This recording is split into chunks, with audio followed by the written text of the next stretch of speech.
అస్సలాము అలైకుం సార్. వలైకుం అస్సలాం రహమతుల్లాహి వబరకాతుహు. అయితే మా స్టూడియోకి వచ్చినందుకు చాలా సంతోషంగా ఉంది. అయితే మీరు దేశవ్యాప్తంగా పనిచేస్తున్న జమాతే ఇస్లామీ హింద్ అనే సామాజిక మరియు ఆధ్యాత్మిక స్వచ్ఛంద సేవా సంస్థతో గత 26 ఏళ్లుగా మీరు సంబంధం కలిగి ఉన్నారు. గతంలో డిస్ట్రిక్ట్ ఆర్గనైజర్గా అలాగే స్టేట్ సెక్రటరీగా చేశారు. ఇప్పుడు స్టేట్ అడ్వైజరీ కౌన్సిల్లో సభ్యునిగా సేవలు అందిస్తున్నారు. ఇంత పెద్ద సంస్థలో రకరకాల మనుషులతో మీరు పనిచేసి ఉంటారు. అలాగే ఇన్నేళ్లలో ఎన్నో అనుభవాలు మీకు కలిగి ఉంటాయి. మీరు నేర్చుకున్న ముఖ్యమైన కొన్ని జీవిత పాఠాలు మాతో పంచుకోగలరా? అల్హమ్దులిల్లాహ్. బిస్మిల్లాహిర్ రహమానిర్ రహీం. వలైకుం అస్సలాం రహమతుల్లాహి వబరకాతుహు. జమాత్ ఇస్లామీ హింద్ అందరికీ కూడా పరిచయమైనటువంటి సంస్థ. ఇది ఆధ్యాత్మిక సంస్థ మాత్రమే కాదు, సామాజిక సేవా సంస్థ కూడా. గత 25 ఏళ్లుగా నేను ఈ సంస్థతో అనుబంధాన్ని కలిగి ఉన్నాను. గత 10 సంవత్సరాల నుండి నేను క్రియాశీలక సభ్యునిగా ఇందులో నేను సేవలు అందిస్తున్నాను. అంతకుముందు 15 సంవత్సరాలు నేను కార్యకర్తగా నేను సేవలు అందించాను. చెప్పాలి అంటే దేశవ్యాప్తంగా ఇది సుమారు 75 సంవత్సరాల నుండి కూడా శాంతి సహృద్భావన వాతావరణాన్ని కల్పించడం కోసము, ప్రజల మధ్య సయోధ్యను పెంపొందించడం కోసము చాలా ఎక్కువగా కృషి చేస్తూ ఉంటుంది. నేను ఎక్కువగా ఆకర్షితులవడానికి ప్రధానమైనటువంటి కారణం ఏమిటంటే, ఇది ఇతర ఇస్లామీయ సంస్థలతోటి, అదేవిధంగా ఇతర సంస్థలతోటి, హైందవ సంస్థలు కావచ్చు, లేకపోతే క్రైస్తవ సంస్థలతో కావచ్చు, చాలా చక్కటి సంబంధాలను కలిగి ఉంటుంది. ఎక్కడ కూడా మరొక సంస్థను విమర్శించడము, లేకపోతే మాది మాత్రమే కరెక్టు అని చెప్పడము ఎంత మాత్రం కూడా చేయదు. నాకు ఎక్కువగా నచ్చినటువంటి అంశం ఏమిటంటే, ఇది ప్రధానంగా ఏదైతే ఇస్లామీయ మౌలిక విశ్వాసం ఉంటుందో, లా ఇలాహ ఇల్లల్లాహ్ ముహమ్మద్ రసూలుల్లాహ్, సృష్టికి కర్త అల్లాహ్, ఆయన ఒక్కడి ఆరాధనకు అర్హుడు, ప్రవక్త ముహమ్మద్ సల్లల్లాహు అలైహి వసల్లం వారు దైవం యొక్క ప్రవక్త, ఇది పునాదిగా పనిచేస్తుంది. దీని కార్యాచరణ అంతిమ దైవ గ్రంథం దివ్య ఖురాన్ మరియు అంతిమ ప్రవక్త మహాప్రవక్త ముహమ్మద్ సల్లల్లాహు అలైహి వసల్లం వారి యొక్క సాంప్రదాయాల వెలుగులోని ఇది పనిచేస్తుంది. అంతేకాకుండా దీని ప్రధానమైనటువంటి లక్ష్యం ఏమిటంటే, ఈ భూమిపై ఒక శాంతియుతమైనటువంటి దైవధర్మ సంస్థాపన చేయడం, ఒక శాంతియుతమైనటువంటి సమాజ నిర్మాణం చేయడం, దైవం ఇచ్చినటువంటి ఆదేశాల వెలుగులో ఒక ఉత్తమ నైతిక సమాజ నిర్మాణం చేయడము దీని ప్రధానమైనటువంటి లక్ష్యం. దీని వెనక ప్రధానమైనటువంటి ఉత్ప్రేరకం ఏమిటంటే, దైవ ప్రీతి పరలోక ప్రాప్తి మాత్రమే, ఇంకేమీ కూడా కాదు. అయితే నాకు బాగా నచ్చినటువంటి విషయం, నేను ఎక్కువగా ఇందులో క్రియాశీలకంగా వ్యవహరించడానికి ప్రధానమైనటువంటి కారణం ఏమిటంటే, దీని స్థాపకులైనటువంటి మౌలానా మౌదూదీ రహమతుల్లాహి వారు 1941లో దీన్ని స్థాపించారు. అవిభాజ్య భారతంలో, అప్పటికి భారత్ మొత్తం అన్ని అఖండ భారతంగా ఉండింది. ఆ తర్వాత స్వాతంత్రం వచ్చిన తర్వాత 1948లో ఇది జమాతే ఇస్లామీ హింద్గా మారింది. అంతకుముందు జమాతే ఇస్లామీగా ఉండేది. దీని అర్థం ఏమిటంటే, జమాత్ అంటే ఒక సంఘము, ఒక సమాజము, ఒక సమూహము. ఇస్లామీయ సమూహం అంటే శాంతియుతమైనటువంటి దైవ విధేయత సమూహము అని చెప్పేసి దీన్ని మనం అనువదించుకోవచ్చు తెలుగులో. ఆయన ఒక మాట చెప్తారు. అదేం చెప్తారు అంటే, అది నాకు బాగా ఆకర్షించినటువంటి మాట. ఆ మాట కారణంగానే నేను ఒకవేళ జమాత్ ఇస్లామీ హింద్లో నేను క్రియాశీలకంగా వ్యవహరిస్తున్నానేమో, నేను ఇందులో ప్రవేశించానేమో అనుకోవచ్చు. ఆయన ఏం చెప్తారంటే, ఒక సందర్భంలో, మాది మాత్రమే నిజమైన ఆ సంస్థ అని, ఇందులో ఉంటేనే స్వర్గానికి వెళ్తారు అని మేము ఎన్నడూ కూడా చెప్పము. మా తలల్లో మెదడు ఉన్నంతకాలం కూడా ఈ మాట చెప్పము. మేము కేవలము దైవం ఇచ్చినటువంటి ఏదైతే బాధ్యత ఉన్నదో ఆ బాధ్యతను మాత్రమే గుర్తు చేస్తున్నాము. ఒకవేళ మీరు మీ సంస్థలో ఈ బాధ్యతను నిర్వర్తిస్తూ ఉన్నట్లయితే మీరు అక్కడే ఉండి నిర్వర్తించండి. ఒకవేళ అక్కడ ఆ బాధ్యతను నిర్వర్తించకుండా ఉన్నట్లయితే రండి మనం అందరం కలిసి నిర్వర్తిద్దాము దైవం యొక్క బాధ్యత మనపై విధించినటువంటి బాధ్యత అని ఒక కోట్ చెప్తారు, ఒక ప్రసంగంలో ఒక మాట చెప్తారు. అది నాకు బాగా ఆకర్షించినటువంటి మాట అన్నమాట. నేను ఇందులో క్రియాశీలకంగా ఇందులో జాయిన్ అవ్వడానికి ప్రధానమైనటువంటి కారణం ఏమిటంటే, చాలా ఇది లిబరల్గా, అంటే చాలా ఏమంటారు, ఒక విస్తృతమైనటువంటి భావనను కలిగి ఉంటుంది. చెప్పాలంటే ఒక విశాలమైనటువంటి దృక్పథాన్ని ఇది కలిగి ఉంటుంది. జమాత్ అందరితో కలిసి వెళ్ళాలి, అందరినీ కలుపుకొని వెళ్ళాలి, ఏ ఒక్కరిని కూడా వారి యొక్క మనోభావాలు గాయపరచడం కానీ మరొకటి ఏం కూడా చేయకూడదు అన్న ప్రధానమైనటువంటి లక్ష్యంతో ముందుకు వెళ్తూ ఉంటుంది. ఇది ఎక్కువగా నా మనస్సుకు ఆకర్షించినటువంటి, ఎందుకంటే నా మనస్తత్వం కూడా అదే విధమైనటువంటి మనస్తత్వం కాబట్టి నేను ఇందులో కలిసి ప్రయాణించడానికి ఇది ఒక కారణంగా చెప్పుకోవచ్చు. అయితే మీరు అడిగినటువంటి ప్రశ్న ఏంటంటే, ఈ జమాత్ వలన మీకే ఏ విధమైనటువంటి ఉపయోగం కలిగిందనో, లేకపోతే నా వలన జమాత్కు ఉపయోగం కలిగిందనో అనుభవాలు కొన్ని చెప్పమన్నారు. నా వల్ల జమాత్కి ఏమి కూడా ఉపయోగం కలగదు, వ్యక్తుల వల్ల జమాత్కి ఏ విధమైనటువంటి ఉపయోగం కూడా ఉండదు. జమాత్ వలనే వ్యక్తులు మారతారు. ఉదాహరణకి నా వ్యక్తిగతమైనటువంటి జీవితాన్ని మనం తీసుకున్నట్లయితే, ఒక విధంగా చెప్పాలంటే జమాత్తో నా పరిచయము జీవిత గమ్యాన్ని మార్చిందని చెప్పేసి చెప్పుకోవచ్చు. అస్తవ్యస్తంగా ఉన్నటువంటి ఒక జీవితాన్ని ఒక క్రమబద్ధమైనటువంటి జీవితంగా మలిచింది. క్రమశిక్షణ అంటే ఏంటో నేర్పింది, సమయపాలన ఎలా చేయాలో నేర్పింది, ప్రజలందరితో కూడా కలిసి ఏ విధంగా నడవాలో నేర్పింది, ప్రజలందరినీ ఏ విధంగా ప్రేమించాలో నేర్పింది, ప్రధానంగా ముస్లిమేతర సమాజంతో ఏ విధంగా సంబంధ బాంధవ్యాలు కలిగి ఉండాలో నేర్పింది. అంతేకాకుండా జ్ఞానాన్ని ఏ విధంగా అభివృద్ధిపరచుకోవాలో, అంతేకాకుండా దైవంతో ఏ విధంగా ప్రగాఢమైనటువంటి సంబంధాన్ని కలిగి ఉండాలో, ఏ విధంగా అంతిమ దైవ గ్రంథం ఖురాన్ తోటి ఏ విధమైనటువంటి అనుబంధాన్ని కలిగి ఉండాలో, ఇవన్నీ కూడా జమాత్లో వచ్చిన తర్వాతే నేర్చుకున్నది ఇవన్నీ కూడా. సో ఈ విధంగా నా పూర్తి జీవితం జమాత్ వలన మారిందని చెప్పుకోవడానికి నేను చాలా గర్వపడతాను, చాలా సంతోషిస్తాను కూడా, అల్హమ్దులిల్లా. సో నా వలన జమాత్కి ఏ విధమైన ఉపయోగం కలిగిందని చెప్పేసి నేను భావించను, కానీ జమాత్ వలన నాకు చాలా ఉపయోగాలు కలిగినాయి, నా జీవితమే మారింది. కాబట్టి నేను ఎప్పటికీ కూడా అల్లాహకు కృతజ్ఞత అర్పిస్తూనే ఉంటాను, నన్ను జమాత్ ఇస్లామీ హిందీతో కలిపినందుకు. అల్హమ్దులిల్లా. రైట్. Thank you sir. మీరు మీ వీడియోలలో ముస్లింల కంటే ఎక్కువగా ముస్లిమేతరులనే సంబోధిస్తూ ఉంటారు. దీనికి గల కారణం ఏంటి? దీనికి ప్రధానమైనటువంటి కారణం ఏమిటంటే, ఒకటి, నేను పెరిగినటువంటి వాతావరణంలో చాలా మిక్స్డ్ కల్చర్ ఉండేది. నా స్నేహితులందరూ కూడా ముస్లిమేతరులు ఉండేవారు, క్రైస్తవులు, హిందువులు. నేను చదువుకున్నటువంటి స్కూళ్ళలో కావచ్చు, కాలేజీలో కావచ్చు, నా తోటి వారు అందరూ కూడా ముస్లిమేతరులు ఎక్కువగా ఉండేవారు నాతోటి ఎక్కువగా. సో వారితోటి నాకు చాలా మంచి సంబంధాలు. ఇప్పటికీ కూడా నాకు ఒక గ్రూప్ ఉంది,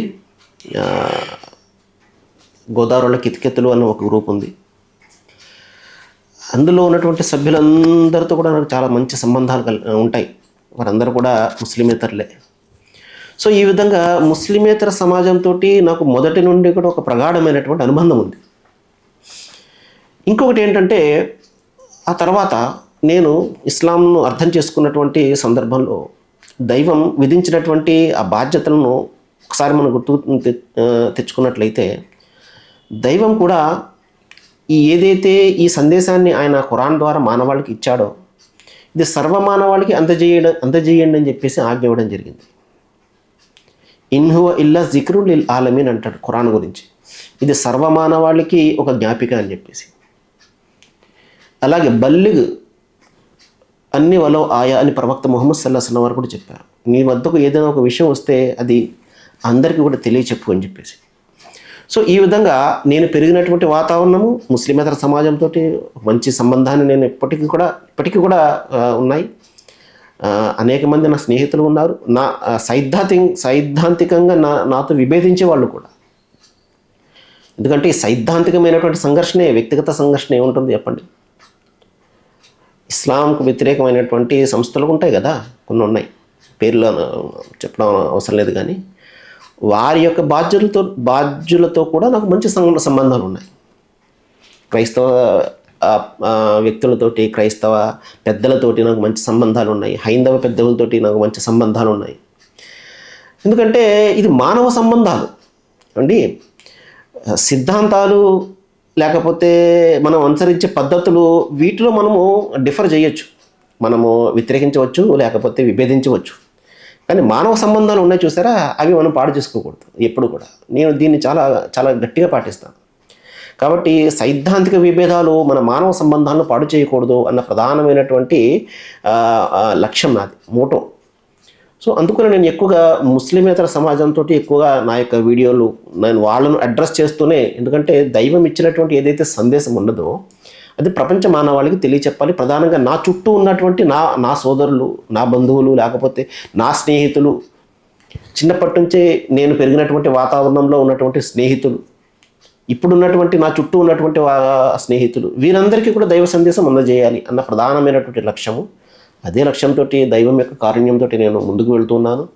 సుమారు 12 సంవత్సరాల నుండి కూడా నేను 2012 నుండి కూడా నేను ఇదే విధమైనటువంటి మోటోతోటి ముందుకు వెళ్తున్నాను. కాబట్టి నాకు తెలిసి నాకు ఎక్కువగా నన్ను విభేదించే వాళ్ళు చాలా తక్కువ మంది ఉంటారు నా సందేశాన్ని. ఎందుకంటే నేను ఒకరిని ఎప్పుడు కూడా కించపరిచింది ఉండదు. అది ఖురాన్ యొక్క బోధనే. వలా తసబ్బుల్లజిన యదఓ మిన్ దూనిల్లాహ్ అంటాడు. అంటే అల్లాహ్ సృష్టికర్తని విడిచిపెట్టి ఎవరైతే ఇతరులను ఆరాధిస్తున్నారో వారిని మీరు కించపరచకండి అంటాడు. సో అదే లక్ష్యంతో, అదే మోటోతోటి, అదే స్ఫూర్తితోటి, దైవం యొక్క కారుణ్యంతో నేను ముందుకు వెళ్తున్నాను. Thank you sir. మీరు ఇస్లాం మతాన్ని ఎంత బలంగా నమ్ముతారో అంతే బలంగా హిందువులు వారి మతాన్ని, అలాగే క్రైస్తవులు వారి మతాన్ని నమ్ముతారు. మీరు ముస్లిమేతరులకి ఇస్లాం సందేశాన్ని ఇవ్వటం చాలామందికి నచ్చకపోవచ్చు. వాళ్ళకి మీరు చెప్పాలనుకుంటుంది ఏంటి? సహజమండి. ఇప్పుడు చిన్నతనం నుండి పెరిగినటువంటి వాతావరణము, తల్లిదండ్రులు, బంధుమిత్రులు, ఈ వాతావరణంలో పెరిగినటువంటి వ్యక్తి సహజంగా వారు ఏ ధర్మాన్ని అయితే, ఏ పద్ధతులను అయితే పాటిస్తున్నారో ఆ పద్ధతుల పట్ల అతనికి ప్రేమ ఉంటుంది. చాలా దానికోసమే అతను దాన్ని విడిచిపెట్టడానికో, లేకపోతే దాన్ని ఎవరైనా కించపరుస్తుంటే అతను తట్టుకోకపోవడము, ఇది చాలా న్యాచురల్ అయినటువంటి విషయం. ఏమండి, అయితే ఇక్కడ మనము ఒక విషయం గమనించాలి. అదేంటంటే దైవము మనకు బుద్ధిని, జ్ఞానాన్ని, ఆలోచన శక్తిని, వివేకాన్ని, వివేచన శక్తిని ఇది ప్రసాదించాడు కదా. కాబట్టి మనం ఒక మార్గంలో వెళ్తున్నప్పుడు అది సరైనది కాదా, సరైనదా కాదా అని ఆలోచన చేయడం కనీసమైనటువంటి మన బాధ్యత. అలాగని చెప్పేసి తల్లిదండ్రుల యొక్క విధానము, పద్ధతులు తప్పు అని నేను ఘంటాపదంగా చెప్పను. అది తప్పైనా కావచ్చు, లేకపోతే కరెక్ట్ అయినా కావచ్చు. ఏమండి, అయితే కరెక్టా కాదా అనేది పరిశీలన చేయడం అనేది మాత్రం మన బాధ్యత. అది ఉదాహరణకు చూడండి, ఇప్పుడు మనము ఒక మార్గంలో పోతున్నాము, మనం అనుకుంటున్నాము అది నిజమైనటువంటి మార్గము అని చెప్పేసి మనం అనుకుంటున్నాము. కానీ ఈలోపు కొంతమంది చెప్తున్నారు, ఏమండి మీరు ఎక్కడికి వెళ్తున్నారు, లేదు పలానా చోటుకి వెళ్తున్నాను, లేదంటే అది దారి ఇటు కాదు కదా, అటు కాదా, మీరు దారి తప్పిపోయారంటే మనం ఏం చేయాలి? అరే దారి తప్పిపోయానేమో నేను చెప్పేసి మళ్ళీ నేను దారి మార్చుకోవాలి. అబ్బాయి లేదు, మా పూర్వీకులు ఇదే మార్గంలో వెళ్తున్నారు కాబట్టి నేను ఇలాగే వెళ్తున్నానంటే అల్టిమేట్గా అతను నష్టాన్ని చవి చూడవలసి ఉంటుంది. దీనికి బైబిల్ గ్రంథంలో చక్కటి మాట ఒకటి ఉంటుందండి. అదేంటంటే, ఒకని మార్గము వాని దృష్టికి యథార్థముగా కనిపించును, ఆయనను అది తుదకు మరణమునకు చేర్చును అని ఉంటుంది. అలాగే ఖురాన్లో కూడా ఇదే మాట చెప్తాడు. ఏం చెప్తాడంటే,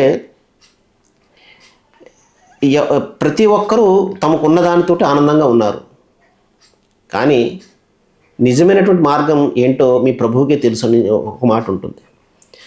అలాగా మన మార్గం మనకు చాలా స్పష్టంగా కరెక్ట్గా కనిపించవచ్చు, కానీ అదే మనకు నష్టాన్ని తీసుకురావచ్చు.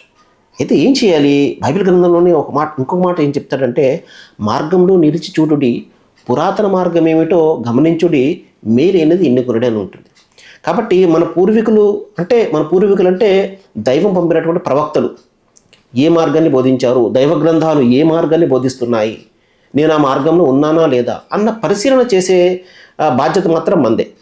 కాబట్టి మనం ఏ పద్ధతినైతే మనం పాటిస్తున్నామో దాని యొక్క మూలాలను గురించి అర్థం చేసుకోవాలి. ఉదాహరణకు హైందవ సోదరులు ఉన్నారు, మూలాలు ఏమిటి? వేదాలు, ఉపనిషత్తులు మూలాలు ఉన్నాయి కదా, అవి ఏం బోధిస్తున్నాయో అర్థం చేసుకోవాలి. బైబిల్ గ్రంథాన్ని క్రైస్తవులు అర్థం చేసుకోవాలి. అదేవిధంగా ఖురాన్ గ్రంథాన్ని ముస్లిం సోదరులు అర్థం చేసుకోవాలి. అర్థం చేసుకున్న తర్వాత మనము ఏదైతే మన భావనలు ఏవైతే ఉన్నాయో వాటిని వ్యక్తపరచుకోవచ్చు. మన రాజ్యాంగం కూడా దానికి అనుమతి ఇచ్చింది. నేను ఏ మార్గం అయితే అనుసరిస్తున్నానో ఆ మార్గాన్ని గురించి ఇతరులకు నేను చాలా చక్కగా చెప్పవచ్చు, వారు నాకు చెప్పవచ్చు.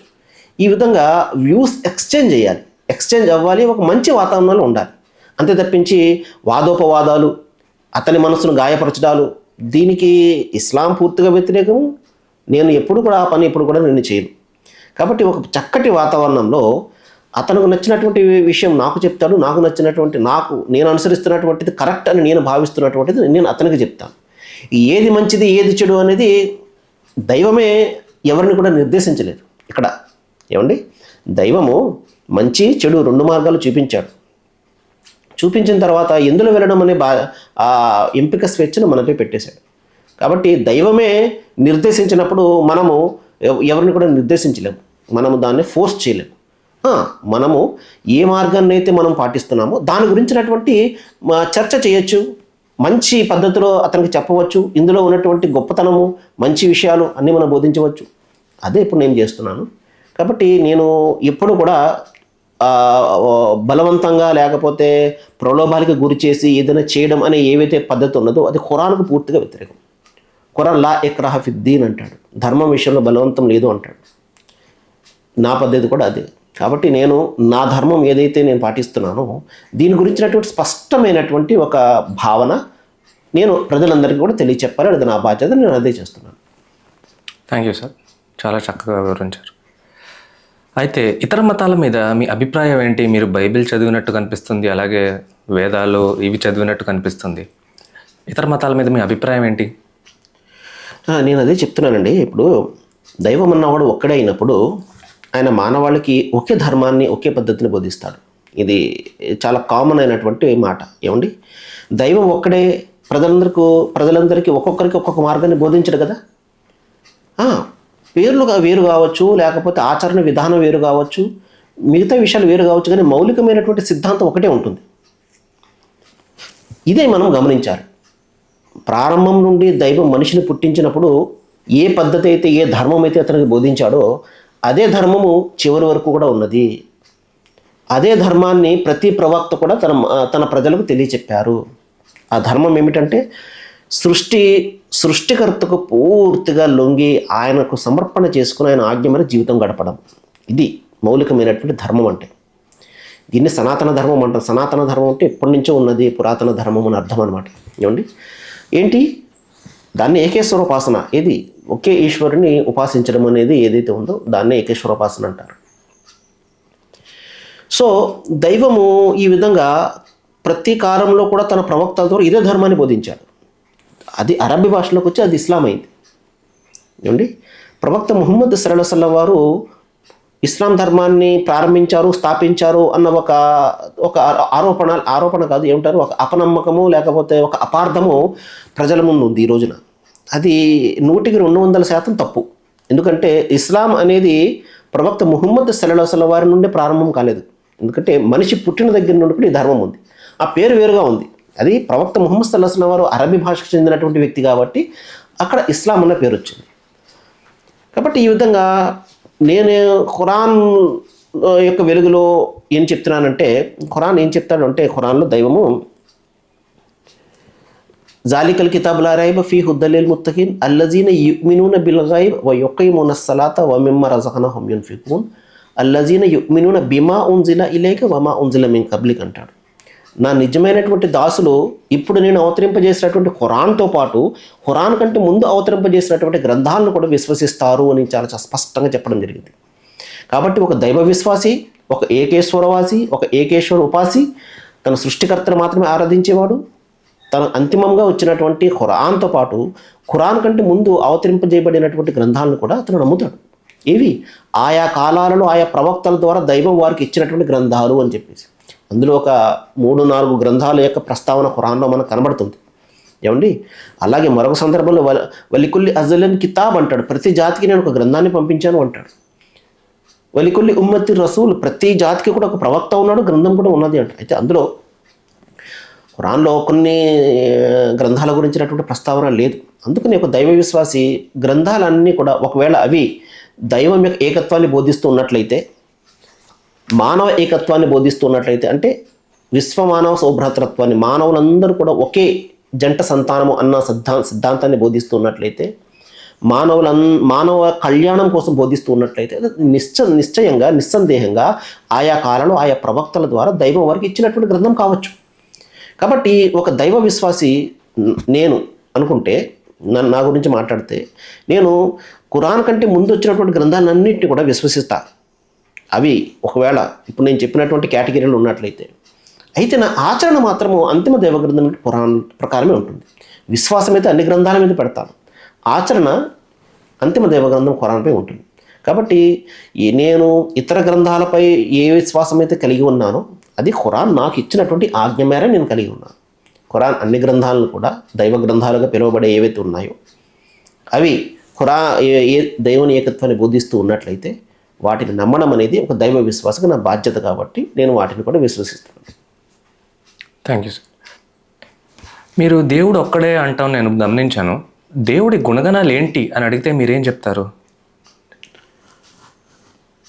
నేను నా వీడియోస్లో ఈ సబ్జెక్ట్ గురించి చాలా ఎక్కువ వీడియోస్ ఉంటాయి. మీరు ఒకసారి నా యూట్యూబ్ ఛానల్లోకి వెళ్ళండి. శాంతిపదం అన్న యూట్యూబ్ ఛానల్ ఉంటుంది, లేకపోతే నా పేరు మొహమ్మద్ హిమాయత్ అని టైప్ చేసిన నా ఛానల్ వస్తుంది. ఇది చాలా అద్భుతమైనటువంటి అంశము, చాలా ముఖ్యమైనటువంటి అంశం అండి. ఇది నాకు చాలా ఇంట్రెస్ట్గా ఆసక్తి ఉన్నటువంటి అంశం కూడా ఇదే. దైవానికి ఒక స్వరూపం ఏమిటి, అలాగే దైవం యొక్క గుణగణాలు ఏమిటి అన్నది. దైవానికి ఎప్పుడు కూడా సృష్టికర్త, ఆయనకు 5 గుణాలు ఉంటాయి, చాలా ఉండవచ్చు. ప్రధానంగా మనం చూసుకున్నట్లయితే, ఒకటి, ఆయన సృష్టికర్త అయి ఉంటాడు కానీ సృష్టి కాడు. ఆయన సృష్టిని సృష్టిస్తాడు, సృష్టిలో భాగం కాడు ఆయన. ఏమండి, ఇదే ద్వైత సిద్ధాంతం అంటారు. ఏమండి, అంటే సృష్టి వేరు సృష్టికర్త వేరు అని చెప్పేసి మధ్వాచార్యులు దీన్ని స్థాపించినటువంటి ద్వైత సిద్ధాంతం ఏదైతే ఉందో అది ఇదే బోధిస్తుంది. ఈ విధంగా ప్రధానంగా ఒకటి, ఆయన సృష్టికర్త అయి ఉంటాడు, సృష్టి కాడు. అలాగే 2, ఆయన జీవితాన్ని ఇస్తాడు కానీ ఆయన పుట్టడు. అంటే అందరికీ ఆయన జన్మనిస్తాడు, పుట్టుకనిస్తాడు, తల్లిదండ్రుల ద్వారా ఆయన జన్మనిస్తాడు. ఆయన స్వయంగా పుట్టడు. అలాగే ఆయన మరణాన్ని ఇస్తాడు కానీ ఆయన ఇంపెరిషబుల్, ఆయనకు చావు అనేది ఉండదు. ఏమండి, ఇంకా ఏంటంటే ఆయనకు బలహీనతలు కానీ భవబంధాలు కానీ వర్తించవు. అంటే తిండి నిద్ర లాంటి ఏవైతే బలహీనతలు ఉన్నాయో, భార్య బిడ్డలు లాంటి భవబంధాలు ఏవైతే ఉన్నాయో అవి వర్తించవు ఆయన. ఇది గమనించాలి. ఇంకొకటి ముఖ్యమైనటువంటి విషయం ఏమిటంటే, ఆయన స్వరూపం ఏమిటంటే, చాలామందిలో ఒక భావన, ఆయనకు స్వరూపం లేదు అని చెప్పేసి, నిరాకారుడు అని చెప్పేసి ఒక భావన ఉంటుంది. అయితే దీన్ని మనం కొంచెం కరెక్ట్ చేసుకోవాలి. అంటే ఇది నా మాట కాదు. ఉదాహరణకు చూడండి, ఇప్పుడు రామానుజాచార్యులు ఆయన స్థాపించినటువంటి ద్వైత సిద్ధాంతం ఉంది. శంకరాచార్యుల వారు స్థాపించినటువంటి ద్వైత సిద్ధాంతం ఉంది. ఆయన కూడా దైవం గురించినటువంటి కాన్సెప్ట్లో ఆయన విభేదిస్తారు. దేనికి? మధ్వాచార్యుల వారి ద్వైత సిద్ధాంతాన్ని, రామానుజాచార్యుల వారి విశిష్ట అద్వైత సిద్ధాంతాన్ని కూడా ఆయన విభేదిస్తారు. అంటే ఆ విభేదం ఉంటుంది. అంటే మొదటగా వచ్చింది శంకరాచార్యుల వారి ద్వైత సిద్ధాంతము, అద్వైత సిద్ధాంతము. ఆ తర్వాత ఇది 7వ శతాబ్దంలో ఈయన ప్రతిపాదించారు. అలాగే 11వ శతాబ్దంలో రామానుజాచార్యుల వారిది విశిష్ట అద్వైత సిద్ధాంతం వచ్చింది. 14వ శతాబ్దంలో మధ్వాచార్యుల వారిది ద్వైత సిద్ధాంతం వచ్చింది. సరే, ఆ డిస్కషన్ మనం తర్వాత చేద్దాం. అయితే శంకరాచార్యుల వారి యొక్క అద్వైత సిద్ధాంతంలో ఆయన దైవం యొక్క స్వరూపాన్ని వివరిస్తూ ఏం చెప్తారంటే, ఆయన స్వరూపాన్ని వివరించలేము, ఫామ్ లేదు ఆయనకు అని చెప్పేసి ఆయన చెప్తారు. ఒక ఫామ్ లేదు అని చెప్పేసి. అయితే నా ఒపీనియన్ ఏంటంటే, భగవద్గీత గ్రంథాన్ని మనం చూసుకున్నట్లయితే 7వ అధ్యాయం 24వ శ్లోకం అనుకుంటా, అటు ఇటు అవ్వచ్చు. అక్కడ ఏం చెప్తాడంటే, అవ్యక్తం వ్యక్తిమాపన్నం మన్యంతే మామ బుద్ధయ పరం భావమజానంతో మమావ్యయం మనుత్తమం అంటాడు. అంటే అవ్యక్తం, నేను కంటికి కనబడేవాడిని కాదు, వ్యక్తిమాపన్నం కానీ వ్యక్తులు నన్ను ఏమనుకుంటున్నారంటే పాంచభౌతిక దేహాన్ని పొందిన వారిగా తలంచి నన్ను అవమానిస్తున్నారు అంటాడు. బుద్ధి లేనటువంటి జనం అంటాడు. అంటే దైవం ఇక్కడ నేను అవ్యక్త స్వరూపుణ్ణి, అంటే అవ్యక్తం అంటే అర్థం ఏమిటి? అందమైనటువంటి స్వరూపం ఉన్నది కానీ అదేంటో తెలియదు. అవ్యక్తము, వ్యక్తం కావాలన్నటువంటిది అన్మానిఫెస్టేటెడ్. ఇది రూపం ఉంది, నిరాకారుడు కాదు అని సకారుడు, అయితే అదేంటో తెలియదు, ఒక ఇన్విజిబుల్ అనమాట. ఇదే భగవద్గీత గ్రంథంలోనే 12 అధ్యాయము 3-4 శ్లోకాలు ఇదే ఉంటుంది. దైవానికి ఒక 8 గుణాలు అక్కడ చెప్తాడు. ఈత్యక్షరం అనే నిర్దేశం అవ్యక్తం పర్యుపాసతే సర్వత్రగమచింతం చకూటస్థలం అచలం ధ్రువం అంటాడు. అంటే 8 గుణాలు చెప్తూ అందులో ఒకటి అవ్యక్తుణ్ణి నేను, అంటే కంటికి కనబడేవాడిని కాను అంటాడు. సేమ్ ఇదే కాన్సెప్ట్ మనకు బైబిల్ గ్రంథం కూడా కనబడుతుంది. క్రీస్తు అదే చెప్తారు, ఎవరు తండ్రి యొక్క స్వరూపం వినలేదు, ఆయన స్వరూపము చూడలేదు, స్వరము వినలేదు అంటారు. ఏమండి, పాత నిబంధన గ్రంథంలో కూడా దైవం మనకు అగోచరుడు అని చెప్పేసి యోబు ప్రవక్త చెప్తాడు. ఇదే కాన్సెప్ట్ ఖురాన్ కూడా చెప్తుంది. లమ్యలిత్ వలం జుల్లద్ అంటుంది. లా తుద్రికుల్ అబసార్ వహవ యుద్రికుల్ అబసార్ అంటుంది. ఏ చూపులు ఆయనను అందుకోలేవు కానీ ఆయన అందరి చూపులు అందుకుంటాడు. ఆయన దివ్యమంగళ స్వరూపాన్ని చూసే శక్తి దైవము ఈ కళ్ళకు ఇవ్వలేదు, ఇక్కడ ఆయన ప్రసాదించలేదు. దానికి అర్హత కావాలి. ఆ అర్హత సాధించినప్పుడు ఆయన ఆ స్వర్గంలో తన దివ్యమంగళ స్వరూపాన్ని చూపిస్తాడు. ఏమండి, అంతవరకు ఏంటంటే నేను చెప్పే విషయం ఏమిటంటే దైవం యొక్క స్వరూపం, అందమైన స్వరూపం ఉంది కానీ అదేంటో మనకు తెలియదు. అందమైన స్వరూపం ఉంది తెలియనప్పుడు పరాణాగా ఉంటావు అని చెప్పేసి మనం ఆయన నిర్దేశించలేము. ఆ విధంగా నిర్దేశించడము, ఆ విధంగా చేయడము, ఆ విధంగా ఆయన తయారు చేయడం అనేది ఆయనను అవమానించినట్లే ఇది. సో ఈ విధంగా దైవం యొక్క గుణగణాలను నేను చెప్పినట్లయితే, ఒకటి ఆయన సృష్టికర్తే ఉంటాడు, సృష్టికాడు. ఆయన జీవితాన్ని ఇస్తాడు కానీ ఆయన స్వయంగా పుట్టడు. ఆయన మరణాన్ని ఇస్తాడు కానీ ఆయన మరణించడు. కాబట్టి చావు పుట్టుకలు మనిషికి ఉంటాయి కానీ దైవానికి ఉండవు. మనం ఎవరినైనా దైవంగా భావిస్తున్నాము అంటే అతనికి చావు పుట్టుక లేకపోతే మానవ శరీరము మనిషి స్వరూపం ఉన్నది అంటే అది మనిషి అవుతాడు, దైవం కాడు. కాబట్టి మనము మానవుని ప్రేమించాలి, అదేవిధంగా మన ప్రవక్తలు పెద్దవారిని గౌరవించాలి, అనుసరించాలి, ఆదరించాలి. కానీ ఆరాధన మాత్రమే సృష్టికర్తకు మాత్రమే చేయాలి. ఆదరణ అందరికీ చేయాలి, ఆరాధన మాత్రం ఆయన ఒక్కరికి చేయాలి. ఇదే కాన్సెప్ట్. ఓకే, అయితే మీరు దేవుడు ఒక్కడే అని నమ్ముతున్నట్టు నాకు అర్థమైంది. దేవుడు ఒక్కడే అని మీరు నమ్మటానికి గల కారణం ఏంటి? అంటే దేవుళ్ళు అనేకం అని నమ్మేవాళ్ళు కూడా చాలామంది ఉన్నారు కదా, మీ నమ్మకానికి గల కారణం ఏంటి? విధంగా చెప్పాలంటే ఏకేశ్వర ఉపాసన ఏదైతే ఉందో, దైవం ఒక్కడే అన్న ఉపాసన, అదే కాన్సెప్ట్ ఏదైతే ఉందో, ఇది కొత్త కాన్సెప్ట్ ఏమి కూడా కాదండి. హైందవ గ్రంథాన్ని మనం చూసుకున్నట్లయితే అందులో కూడా ఏకేశ్వర ఉపాసన మనకు కనబడుతుంది. ఒకే ఈశ్వరుని ఉపాసించడం అనేది వేదాలు, ఉపనిషత్తుల్లో కూడా మనకు చాలా బలమైనటువంటి ఆధారాలు కనబడతాయి. ఒకే దైవము, ఒకే దైవాన్ని ఉపాసించడం అనేది. ఏమండి, అదేవిధంగా సంస్కరణకర్తలైనటువంటి శంకరాచార్యులు కానీ, లేకపోతే రామానుజాచార్యులు కానీ, మధ్వాచార్యులు గారిని, వీరి యొక్క కాన్సెప్ట్ మనం అర్థం చేసుకున్నట్లయితే సృష్టికి కర్త ఒక్కడే అన్న కాన్సెప్టే అందులో ఉంటుంది. సరే, అది దైవం వేరు, జీవుడు వేరు అని ఒకరు చెప్పినా, దైవము, దేవుడు, జీవుడు ఒక్కటే లేకపోతే వేరు అని వేరువేరుగా చెప్పినా, దేవుడు అనేవాడు ఒక్కడే అన్న కాన్సెప్టే అందరూ కూడా చెప్పారు. ఏమండి, బైబిల్ గ్రంథం కూడా ఏకేశ్వరవాదుల గురించి చెప్తుంది. యెహోవా కొత్త నిబంధన గ్రంథంలో క్రీస్తు యేసు తండ్రి అని పిలుస్తారు ఆయన్ను. ఈ విధంగా ఒకే దైవము అనే ఏదైతే కాన్సెప్ట్ ఉందో అది కొత్త కాన్సెప్ట్ ఏం కూడా కాదు. ఎందుకంటే అనాది నుండి కూడా ప్రవక్తల ద్వారా దైవం ఇదే బోధించాడు. ఖురాన్లో చక్కటి మాట ఉంటుంది, వమ అర్సల్నాక మిన్ కబలక మిర్ రుసులు ఇల్లా నూహు ఇలేహి అన్నాహు లా ఇలాహ ఇల్లాహువా. ప్రవక్త, మీకు పూర్వం నేను ఏ ప్రవక్తను పంపినా అతనికి ఇదే సందేశాన్ని ఇచ్చానంటే, అదేమిటంటే మానవులరా మీ దైవం ఒక్కడే, ఆయన తప్ప మరొక ఆరాధ్యుడు లేడు అన్న సందేశాన్ని ఇచ్చి పంపించాము అని చెప్పడం జరిగింది. కాబట్టి దైవ గ్రంథాలకు పిలువబడే వాటిని మనం పరిశీలన చేసిన పెద్దలు ఎవరైతే ప్రవక్తలు కావచ్చు, దివ్య పురుషులు కావచ్చు, వారి యొక్క సందేశాన్ని ఒకసారి మనం గమనించిన ఏకేశ్వరవాదాన్ని వారు బోధించారు. ఏమండి, ఒక్కసారి మీరు పరిశీలన చేయండి. కాబట్టి దైవం ఒక్కడే అన్న కాన్సెప్టు ఇస్లాం ఒక్కటే బోధిస్తుంది అని భావించడం అనేది అది మనకు సమాచార లోపమే, అవగాహన లోపమే. కాబట్టి దైవం ఒక్కడే అని ప్రాక్టికల్గా కూడా మనం ఒకసారి గమనించినట్లయితే చూడండి, మనిషి తను ఒక 10 మందిని దైవానికి సాటి కల్పించి ఆరాధించేవాడు అయినప్పటికీ కూడా అతనికి ఏదైనా కష్టం వచ్చిందనుకోండి, దేవుడా అని అంటాడు కానీ దేవుళ్ళారా అండు. చూడండి, మీరు ఎప్పుడైనా గమనించారో లేదు. పైన దేవుడు చూస్తున్నాడు అని అంటారు కానీ దేవుళ్ళు చూస్తున్నారనే బహువచనాన్ని వాడరు.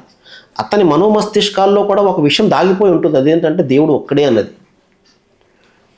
ఇక మీరు రుజువు ఏంటి అని ప్రశ్నించారు. ఇది ఈ డిస్కషన్ మనకి చాలా విస్తృతమైనటువంటి టైం తీసుకునే అవకాశం ఉంది. అయితే దానికి ప్రధానంగా మనం ఒకటి చెప్పుకోవచ్చు, అదేంటంటే ఖురాన్లో ఒక చక్కటి మాట చెప్తాడు.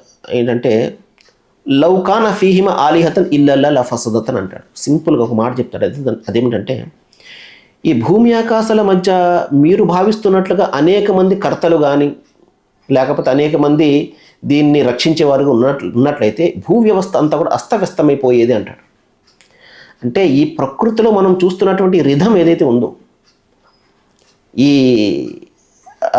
ఏమంటారు, ఈ సమతుల్యత ఏదైతే ఉందో, ఈ బ్యాలెన్స్ ఏదైతే ఉందో, ఇదే గొప్ప సాక్ష్యం. ఈ సృష్టిని నడుపుతున్నటువంటిది ఒకే ఒక కర్త అని చెప్పేసి. లేకపోతే చాలా ఇంబ్యాలెన్స్ అయిపోయేది. ఈ సమతుల్యత మనం చూసేవాళ్ళము కాదు. ఈ క్రమబద్ధత, ఈ లయబద్ధత ఏదైతే ఎంత రిథమిక్గా ఈ ప్రపంచం నడుస్తుంది, ఈ విశ్వం నడుస్తుంది అనేది, అది కేవలము ఆ సృష్టికర్త ఒక్కడు అయి ఉన్నందువలన మాత్రమే జరుగుతుంది. లేకపోతే ఇది అసాధ్యం. ఇంకొకటి, మానవులందరూ ఒకే విధంగా ఉంటారు చూడండి. అందరి శరీర నిర్మాణం ఒకటే ఉంటుంది. చాలా సింపుల్ అయినటువంటి లాజిక్. ఒకవేళ వేరే వేరే కర్తలు, వేరే వేరే దైవుళ్ళు, లేకపోతే వేరే వేరే సృష్టికర్తలు ఉన్నట్లయితే మానవులందరూ ఒకలా ఎందుకు ఉంటారు? అనుగ్రహాలన్నీ కూడా సమానంగా ఎందుకు పడుతున్నాయి? ఈ సృష్టి అంతా కూడా ఒక క్రమబద్ధంగా, లయబద్ధంగా, ఒక నియమబద్ధంగా, ప్రణాళికబద్ధంగా ఎలా నడుస్తుంది? మానవ శరీర నిర్మాణాన్ని ఒకసారి మనం గమనించినట్లయితే ప్రతి అవయవము ఇంకొక అవయవంతో అనుసంధానమై ఉంటుంది.